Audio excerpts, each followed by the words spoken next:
ളും ഏകദേശമൊക്കെ ഒപ്പത്തിൽ സഞ്ചരിക്കുന്നവരാവാം, അല്ലെങ്കിൽ എൻ്റെ പിന്നിൽ സഞ്ചരിക്കുന്നവരാവാം, അതുമല്ലെങ്കിൽ എൻ്റെ മുന്നിൽ സഞ്ചരിക്കുന്നവരാവാം.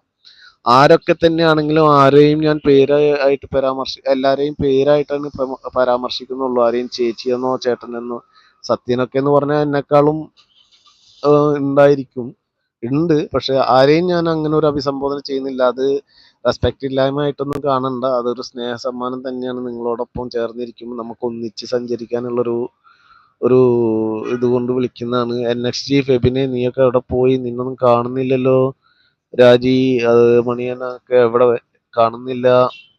ബിച്ചൂസ് ആ സമയം മുതൽ ഈ സമയം വരെ നമ്മളോടൊപ്പം ഉണ്ടായിരുന്നു. അതേപോലെ തന്നെ പല സുഹൃത്തുക്കളും ഉണ്ട്. ബിച്ചുവിന് വിളിക്കുന്നുണ്ട് നമ്മുടെ അൽത്താഫ് കേട്ടോ. അൽത്താഫ് ബിച്ചുവിന് വിളിക്കുന്നുണ്ട്. അൽത്താഫ് ഡബിൾ ടാപ്പ് ചെയ്ത് ലൈക്ക് ചെയ്തിരുന്നു. 9 എന്നുള്ളത് 10 ആക്കി തന്നോ, അതോ 8 എന്നുള്ളത് 9 ആക്കിയതാണോ? ഒന്ന് ഡബിൾ ടാപ്പ് ചെയ്ത് ഒരു ലൈക്കൊക്കെ പോന്നോട്ടെ. സെലീന, ഇന്ന് എനിക്ക് തോന്നുന്നില്ല എനിക്ക് നല്ലൊരു ഞാന് വാഴ വെച്ചു. നേരത്തെ നമ്മുടെ കുഞ്ഞോള് പറഞ്ഞിരുന്നു ഡോറാബൂജിയായിട്ട് തോന്നുന്നു എന്ന്. അപ്പൊ അതങ്ങ് പൊയ്ക്കോട്ടെ. നമുക്ക് നല്ലൊരു വാഴ വെച്ചു, ഒരു കുടിലുണ്ട്. ആ കുടിലിന് മുന്നിലിരുന്ന് നമുക്ക് കഥ പറയാം എന്ന് വിചാരിക്കുന്നു. ഖദീജ സുഖമാണോ എന്ന് ചോദിക്കുന്നുണ്ട് അൽത്താഫ് കേട്ടോ. ഖദീജ ഒക്കെ എവിടെ പോയി? ചായ ഉണ്ടാക്കാൻ പോയോ? ചായ ഒക്കെ കുടിച്ചിട്ടല്ലേ ഖദീജ വന്നത്?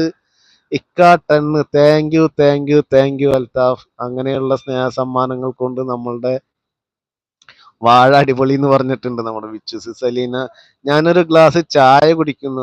ചായ ഞാൻ നേരത്തെ പറഞ്ഞല്ലോ, ആരോഗ്യത്തോടെ ഇരിക്കാൻ ചായ മാത്രം പോരാ, ചായയോട് കൂടെ വേറെ എന്തെങ്കിലും ശരീരത്തിലേക്ക് ആരോഗ്യത്തിന് വേണ്ടി കൊടുക്കണം. ചായ കൊണ്ട് മാത്രം ആരോഗ്യം നിലനിർത്താൻ കഴിയില്ല. എങ്കിലും ഒരു ഉന്മേഷത്തിന് ചായ നല്ലതാണ്.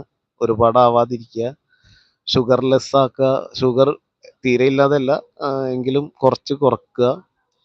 സുഖം ദിച്ചു എന്ന് പറഞ്ഞിട്ടുണ്ട് അൽത്താഫ് ഇട്ട. ദിച്ചു എവിടെയാ? ദിച്ചു കോട്ടക്കലല്ലേ പറഞ്ഞത് എൻ്റെ അടുത്ത്? അൽത്താഫ് കൊടുങ്ങല്ലൂർ. രണ്ടും രണ്ട് ദിശയുടെ നടുക്കലായിട്ട് ഞാനുണ്ട്. സലീന മൂവാറ്റുപുഴ. സലീന എവിടെയാണെന്ന് ആരോ ചോദിച്ചിരുന്നു. അവരോടുള്ളൊരു ഉത്തരമാണ്. സലീന പറഞ്ഞു കണ്ടില്ല. മൂവാറ്റുപുഴയാണ്. ഖദീജയാണ് ചോദിച്ചത് സലീന എവിടെയാണെന്ന് കേട്ടോ. പക്ഷെ ഖദീജ ആ ചോദ്യം ചോദിച്ചിട്ട് ഖദീജ ചായ കുടിക്കാൻ പോയി.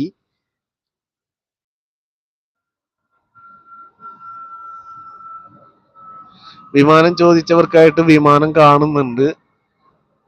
വിമാനം ചോദിച്ചവർക്കായിട്ട് വിമാനം കാണിച്ചിട്ടുണ്ട് കേട്ടോ. വീണ്ടും വാഴയിലേക്ക് തിരിച്ചു വരാം. ഈ വാഴയിലേക്ക് തിരിച്ചു വരാം നമുക്ക്.